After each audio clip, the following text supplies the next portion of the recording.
ગુજરાતના ડીજી વિકાસ સહાય કચ્છની એક દિવસની મુલાકાતે આવ્યા। એક દિવસના પ્રવાસે આવેલા રાજ્યના પોલીસ વડા વિકાસ સહાય કાયદો અને વ્યવસ્થા માટે લોકોના સવાલ સાંભળ્યા। એક દિવસના પ્રવાસે આવેલા રાજ્યના પોલીસ વડા વિકાસ સહાય કાયદો અને વ્યવસ્થા માટે લોકોના સવાલો સાંભળ્યા અને તંત્ર દ્વારા યોગ્ય કાર્યવાહી કરવાની ખાતરી પણ આપી।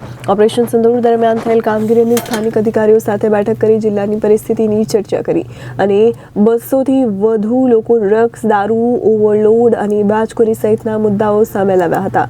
આજરોજ કચ્છ ભુજ જિલ્લાની એક દિવસીય મુલાકાત રાખવામાં આવેલ હતી અને આ એક દિવસીય મુલાકાત દરમિયાન 3 અલગ અલગ કાર્યક્રમનું આયોજન કરવામાં આવ્યું હતું। સર્વપ્રથમ બોર્ડર રેન્જના જેમાં કચ્છ ભુજ જિલ્લા, ગાંધીધામ જિલ્લો, પાલનપુર, બનાસકાંઠા અને પાટણ આ 4 જિલ્લાનો સમાવેશ થાય છે। એ બોર્ડર રેન્જના જે અરજદારોને કોઈ પણ રજૂઆત કરવાની હોય તો એ લોકોને અગાઉથી આપણે જાણ કરી હતી। એટલે આજે અરજદારો સાથેની મુલાકાત માટે 1 કલાકનું ટાઈમ ફાળવવામાં આવ્યું હતું અને આ 1 કલાક દરમિયાન આશરે 22 જેવા અરજદારો મને રૂબરૂ મળ્યા હતા અને પોતાની રજૂઆત પોલીસની જે કામગીરી છે એની અલગ અલગ વિષયો ઉપર રજૂઆત કરી હતી। તમામ રજૂઆતો મેં સાંભળી છે, તમામની અરજીઓ પણ સ્વીકારવામાં આવી છે અને આ તમામ રજૂઆતો અને અરજીઓના જે કંઈ વિષયો છે એ વિષયો ઉપર ટૂંક સમયમાં કાયદેસરની ન્યાયિક કાર્યવાહી તાત્કાલિક થાય તેના માટે જરૂરી કાર્યવાહી મારી ઓફિસ તરફથી કરવામાં આવશે। આ 22 અરજદારો ઉપરાંત ઘણા બધા બીજા અરજદારો પણ આવ્યા હતા, પણ સમયના અભાવના કારણે તમામને મળવું મારા માટે શક્ય નહોતું, પણ એ લોકોને બહાર જઈને ઓફિસથી બહાર જઈ બધાને હું મળ્યો હતો અને એ લોકોને પણ મેં આશ્વાસન આપી છે, ખાતરી આપી છે કે મેં તમને રૂબરૂ સાંભળી શક્યો નથી, પરંતુ તમારી જે કંઈ રજૂઆતો છે, તમારી જે કંઈ અરજી છે એ તમે મને આપી દો એટલે મારી ઓફિસ તરફથી એની અંગે પણ જરૂરી કાર્યવાહી કરવામાં આવશે અને જે અરજદારો મને મળ્યા હતા એને જેને ગંભીરતાથી લઈએ છીએ તમારી રજૂઆત પણ એટલી ગંભીરતાથી લેવામાં આવશે।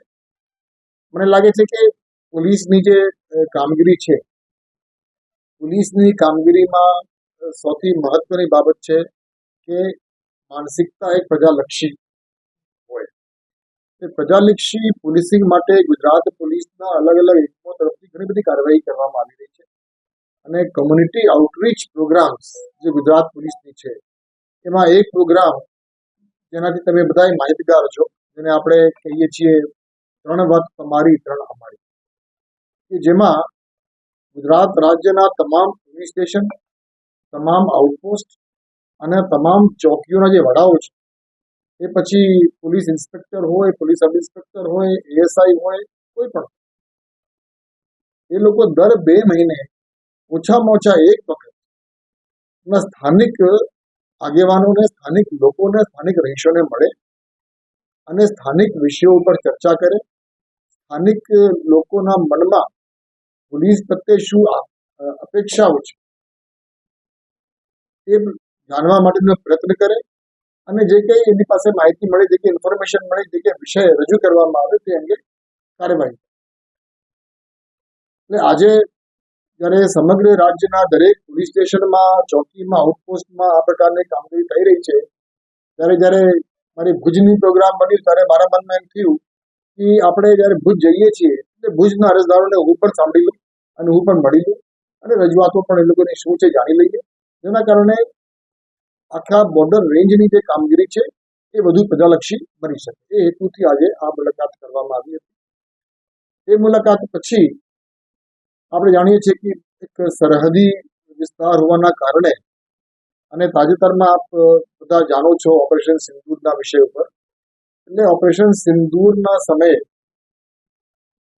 આ વિસ્તારમાં રાજ્ય સરકાર અને કેન્દ્ર સરકારની અલગ અલગ સંસ્થાઓ તરફથી જે કામગીરી કરવામાં આવી હતી એ કામગીરીનું એક ફીડબેક લેવા માટે, એ કામગીરીને એક મૂલ્યાંકન, સમીક્ષા અને માહિતગાર થવા માટે એક મીટિંગ આજે રાખવામાં આવી હતી।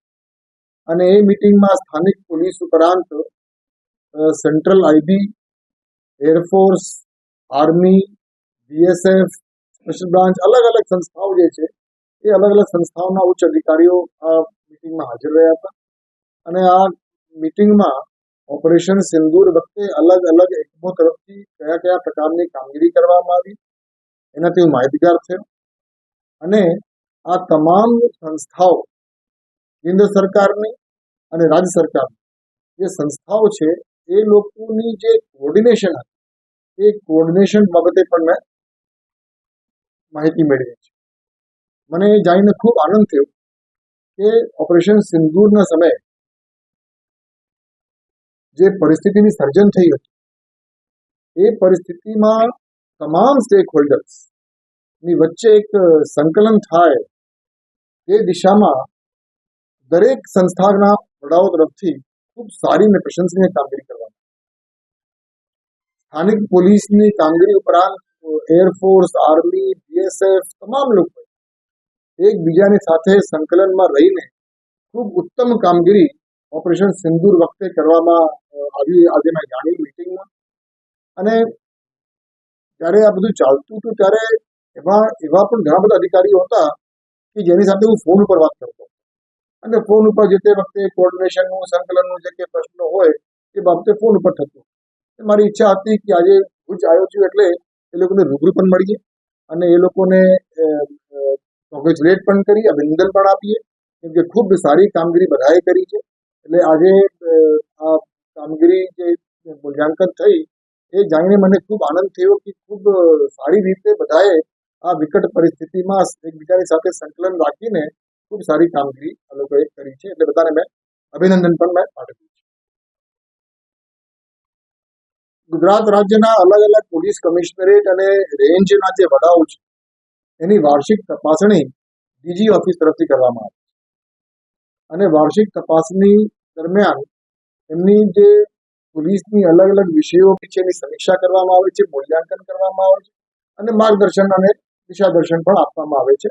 એટલે હવે એક બોર્ડર રેન્જની આ પ્રકારની એક સમીક્ષા બેઠકનું આયોજન બોર્ડર રેન્જના તમામ પોલીસ અધિક્ષકશ્રીઓ સાથે અને બોર્ડર રેન્જની કચેરીના અધિકારીઓ સાથે આજે રાખવામાં આવી છે. અને એ દર વર્ષે અલગ અલગ રેન્જના અને પોલીસ કમિશનર્સની જે તપાસણી થાય છે, તપાસણીની પછી જે નોટ રીડિંગ આપણે જે કહીએ છીએ, મૂલ્યાંકન સમીક્ષા, એ કરવા માટે પણ આજે અહીંયા આવ્યો છું. એટલે ટૂંકમાં આ 3 કાર્યક્રમ જે મેં આજે ગોઠવ્યું છે ભુજમાં, એ તમામ કાર્યક્રમમાંથી અરજદારોને મળવાનું જે કાર્યક્રમ હતું અને જે કેન્દ્રીય અને રાજ્ય સરકારની સંસ્થાઓ સાથે ઓપરેશન સિંદૂર વખતે કામગીરી થઈ છે એ બંને મને અંગત રીતે ખૂબ સંતોષ છે. અને અત્યાર સુધી મને લાગે છે કે બોર્ડર રેન્જની કામગીરી ખૂબ ઉત્તમ પ્રકારની છે. તેમ છતાં અત્યારે જે મૂલ્યાંકનની જે આપણે અત્યારે મિટિંગ કરીશું એમાં જે કંઈ મુદ્દાઓ આપણા ધ્યાનમાં આવશે એમાં પણ આગળ આપણે કાર્યવાહી કરીશું. Thank you very much. ધન્યવાદ. રિપોર્ટર કેતન સોની, જનાદેશ ન્યૂઝ, કચ્છ.